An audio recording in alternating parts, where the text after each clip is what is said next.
Buenas tardes, amigos. Cartas de Cartay. Vamos a hablar hoy sobre una persona que admiro muchísimo. Se llama Henry David Thoreau. Seguramente ahora es poco conocido, pero cuando yo era joven era para mí uno de mis grandes personajes, personajes inolvidables. Poeta y filósofo norteamericano. Para mí era muy importante. Nació en 1817 y murió en 1862, es decir, vivió apenas 45 años. Fue siempre como un rebelde, pero un rebelde que no, un solitario, que le gustaba vivir en la naturaleza. A pesar de haber estudiado en Harvard, él siempre tenía un sueño que era la de vivir aislado de los demás y contemplar la naturaleza. Por eso se considera un tradicionalista, ¿no? Y él fue además un seguidor de las ideas de Ralph Emerson, Ralph Waldo Emerson, que es un escritor, filósofo y político y poeta estadounidense que fue un luchador contra la esclavitud, que estaba en sus momentos de, diríamos, no de decadencia, sino se estaban creando los movimientos abolicionistas. Y también Thoreau era un gran representante de lo que se puede llamar la desobediencia civil. Para mí hay una parte importante de la vida de Thoreau que me interesa muchísimo. Pues él fue autor de dos obras, una que se llamaba Walden, que era un bosque en una zona donde él levantó una cabaña y escribió un libro sobre sus experiencias con la naturaleza. Por eso se dice que era un contemplador de la naturaleza y bueno, era un tradicionalista y un filósofo trascendental que seguía las ideas de otro gran, diríamos, personaje importante que fue Ralph Waldo Emerson, escritor, filósofo y poeta, quizás el poeta más reconocido de Estados Unidos durante el siglo XIX. Bueno, lo cierto es que cuando él tenía 45 años, 1845, cuando él tenía apenas 28 años, se retiró de la vida urbana y se fue a vivir a un bosque, el bosque de Walden, en una zona que se llamaba Walden Pond, cerca de Boston, donde él mismo construyó su vivienda. Y vivió durante un tiempo. Allí escribió un libro que se llamaba Walden, en el relata la experiencia de vivir inmerso en el mundo de la naturaleza. Y se convirtió en cierta manera un representante del lobo estepario. Me recordó la etapa mía de juvenil, no, que siempre soñaba con hacer lo que hacía Thoreau. Y me tocó muchísimo la escritura de un libro de Hermann Hesse llamado El lobo estepario. Fue importante para mí porque yo estaba desarrollando, diríamos, mi perspectiva de amor por la naturaleza, de contemplador, y empecé a forjar mi sentimiento de aislamiento, ¿no? Que sigue siendo importante en mi vida, ¿no? No es un aislamiento de la sociedad, sino entendí de que yo no podía hacer una actividad reflexiva si no estaba solo. Eso para mí fue importante, lograr entender la soledad desde el punto de vista, la soledad positiva, desde el punto de vista de la sociedad, de un sentimiento de construcción de la personalidad.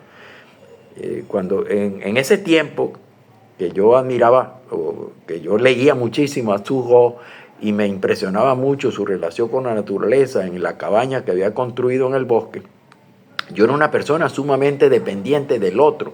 Yo recuerdo que si alguien no quería ir a ver la película conmigo, yo no iba, yo no hacía nada solo.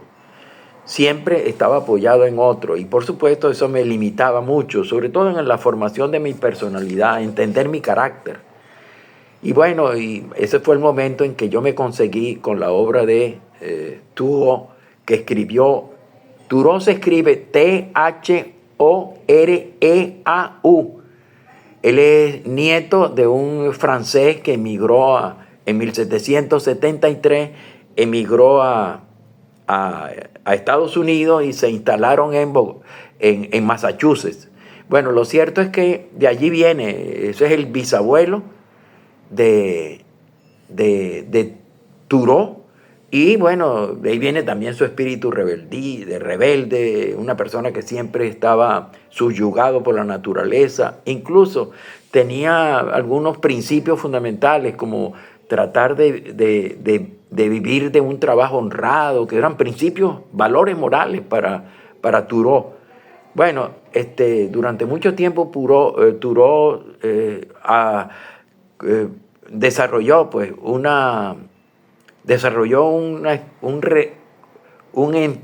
acercamiento a la naturaleza. Yo había mencionado en otro trabajo cómo él escribió un libro que se llama El arte de caminar, pues, que es el arte de contemplación del bosque y de sus atractivos. Durante mucho tiempo él vivió en el bosque anotando sus reflexiones, y también hizo otra obra que era un diario, y entonces él anotaba las dos cosas. Él prácticamente vivía sin relación con nadie y vivía viviendo de una manera básica con respecto a la naturaleza, pues. Él mismo producía la madera, él cortaba los bloques, él cocinaba, él hacía todo en la cabaña donde él vivía ahí, Ingraham, y vivía solo, íngrimo es una palabra que prácticamente casi no se utiliza, pero que es muy bella, íngrimo y solo, dice la gente. Entonces, y él allí, bueno, ya se había formado. Cuando él se mudó al bosque, ya él tenía 28 años, es decir, ya él manejaba varios idiomas, tenía una formación literaria importante y tenía un oficio. El oficio que él tenía era el oficio de lapicero, es decir, hacía lápices para la venta, ¿no? Que era un oficio familiar que se lo había enseñado el padre. Y por el hecho de estar trabajando siempre en grafito, rayado, polvo de grafito, él sufrió de enfermedades pulmonares, entre ellos una neumonía o una tuberculosis, que bueno, que le limitaron mucho su condición diríamos, vital. Y él además fue un seguidor de las ideas de Ralph Waldo Emerson, que fue, como dije, el escritor más importante del siglo, el poeta más importante del siglo XIX, además filósofo.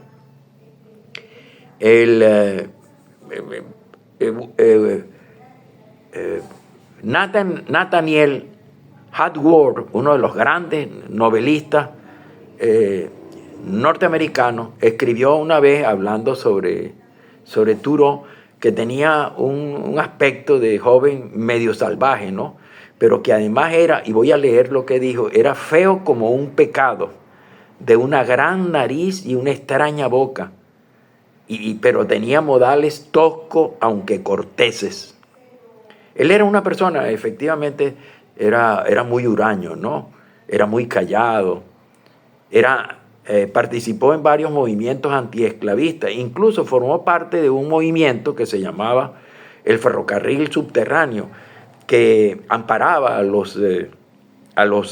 y estimulaba la huida de los esclavos de las plantaciones del norte para que se fugaran hacia Canadá. Eso lo llamaban el ferrocarril subterráneo. Había mucha gente importante dentro de la intelectualidad que ayudaba que servían de, diríamos, financistas y auspiciadores del ferrocarril subterráneo, ¿no? Pero a mí me interesa mucho más el hecho de que él era, en su poesía y en su filosofía, él era una persona, diríamos, que se jactaba de vivir solo y se jactaba de valerse por sí mismo, creando sus propios valores. Por ejemplo, él reducía sus necesidades vitales al mínimo. Él decía que el arte del genio era hacer mucho con poco. Y él escribió, por ejemplo, un poema que lo retrata de pies a cabeza. Él dice que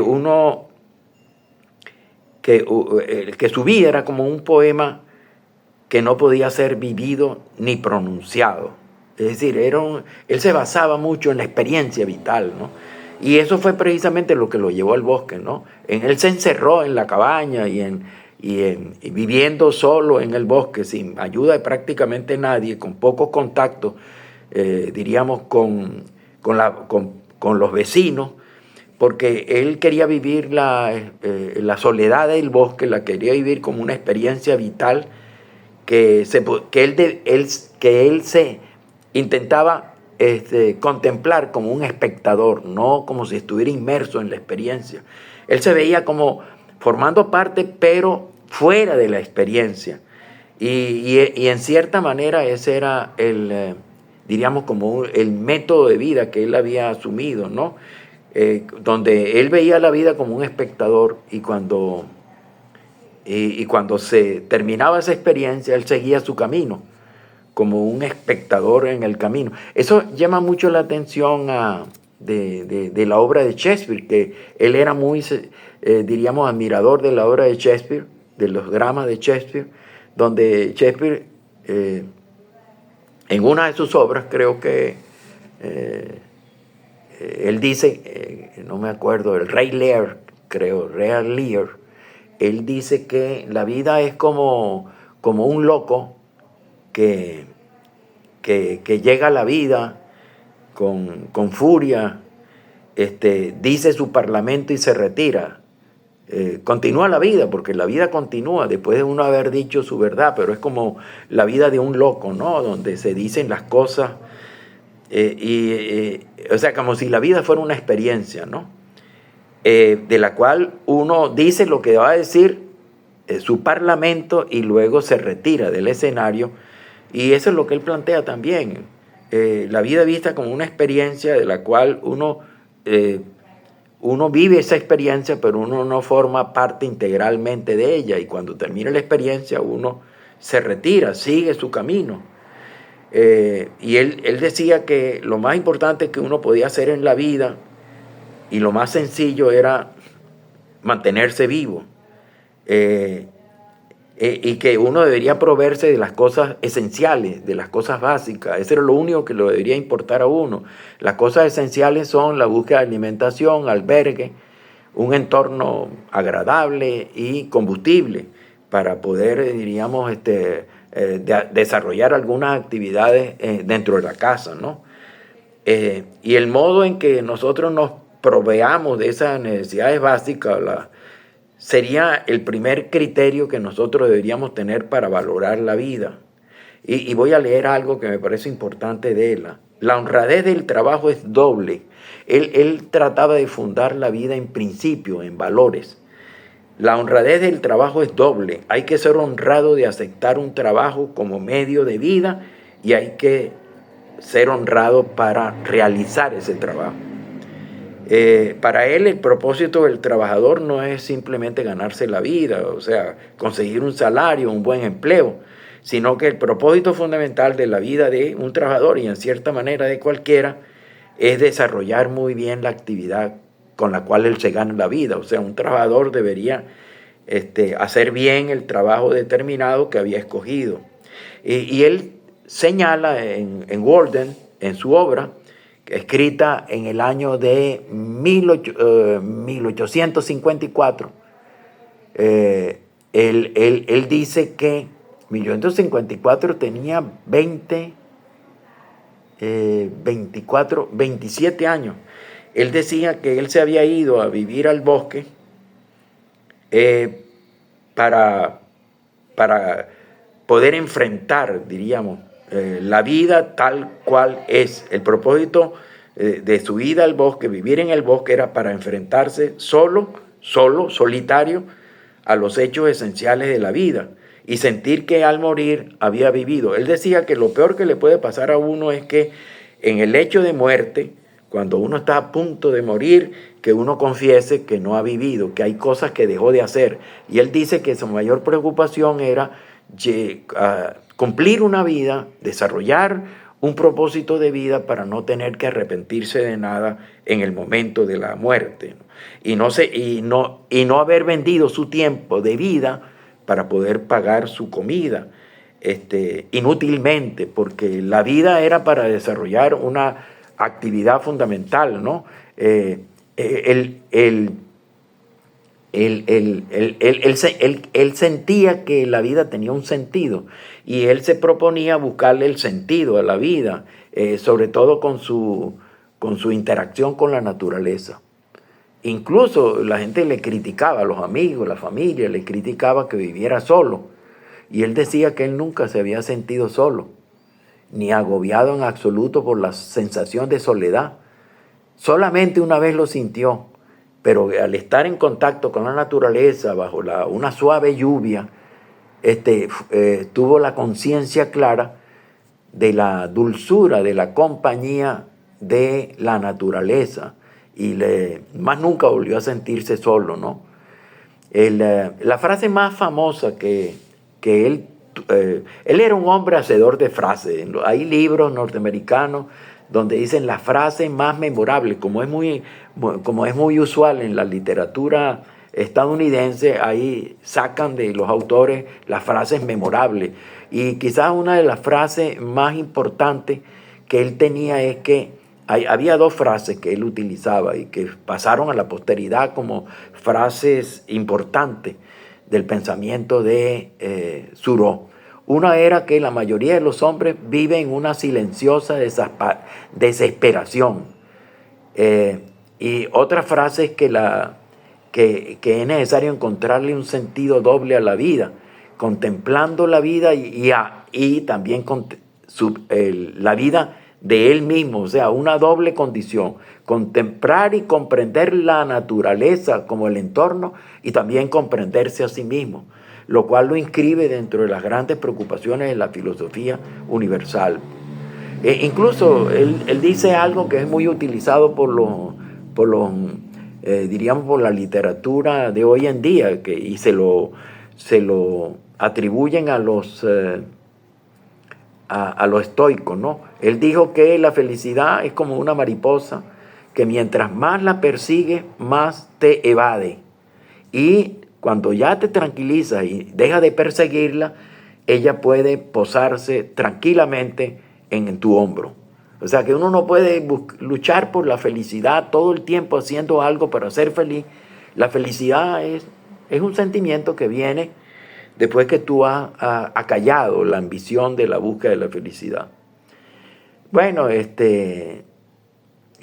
incluso otra frase de él es que lo peor que nos puede pasar en la vida es descubrir en el hecho de muerte que no hemos vivido, o sea, que no hemos aprendido a vivir.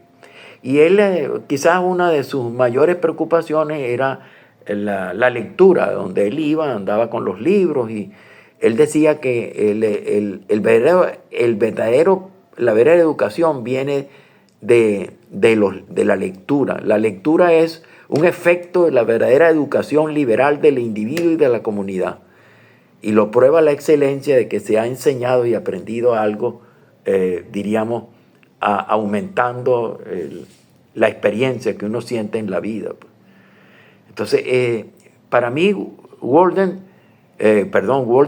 libro Walden de Thoreau siempre me acompañó. Me acompañó como una vivencia solitaria, pero una vivencia positiva y creativa dentro de la vida contemplativa. Nunca me ha abandonado esa idea de Thoreau. He conocido varias personas en el mundo que siempre me hacen sentir de que, por lo menos en muchas personas, y yo entre ellos, pues hay un lado espiritual que lo consigo y trato de satisfacerlo en la soledad de una habitación sin muchísimos contactos. Uno de los problemas, o una de las recriminaciones que a veces me hago, es que a veces paso mucho tiempo inútilmente distraído por las tentaciones de la vida mundana. No es que yo sea un solitario completo, sino que siempre le he explicado a mis amigos, ellos no me entienden, ellos creen que yo digo mentira, de que yo me siento muy bien en mi soledad. que es una soledad que me gusta y que puedo pasar horas y horas sin darme cuenta que estoy en soledad. No me aburre. Y no es que me he conocido a mí mismo, no creo que me haya conocido a mí mismo, pero sí estoy en camino de tener una cierta paz conmigo mismo.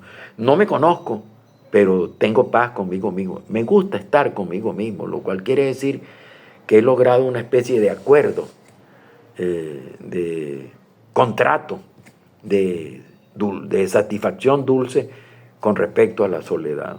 No me apena la soledad, me gusta estar conmigo mismo y me gusta también estar con la sociedad.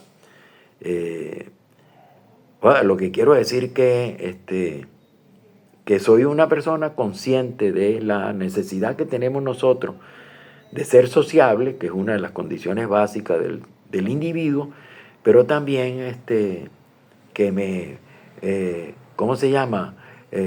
La soledad ha sido para mí también una compañera, ¿no? Y voy a leerles otra vez un texto que él escribió dentro de Walden. Nunca me he sentido solo o agobiado en absoluto por la sensación de soledad, salvo en una ocasión en que sentí la necesidad de la compañía de un vecino.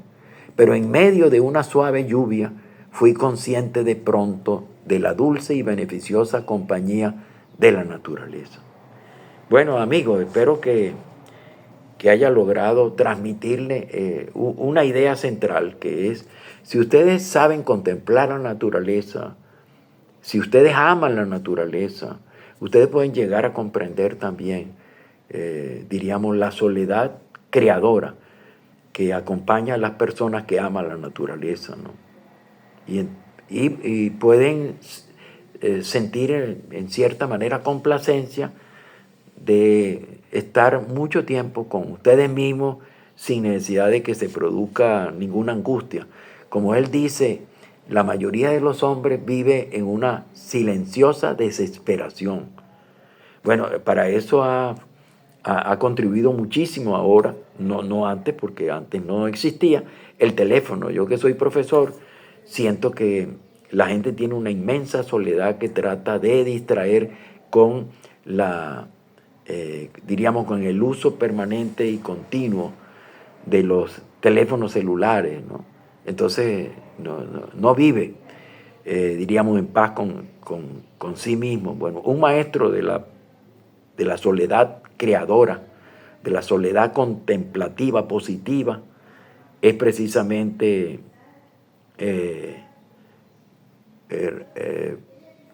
Thoreau, Henry David Thoreau, que, bueno, que pasó un tiempo viviendo en la naturaleza para tratar de descubrir él mismo a través de la relación con la naturaleza. Nos vemos en el próximo programa. Les recomiendo, mientras tanto, que lean algo de él, pues lean Walden, sobre todo Walden, o otro libro de él era El diario de Thoreau. Es muy importante. Él escribió muchas obras, más de 3.000 páginas de textos tiene él, pero hay 2 obras que son las más importantes de él y las recomendables, ordinariamente que se recomienda. Nos vemos entonces en el próximo Carta de Cartay. Nos vemos, amigos.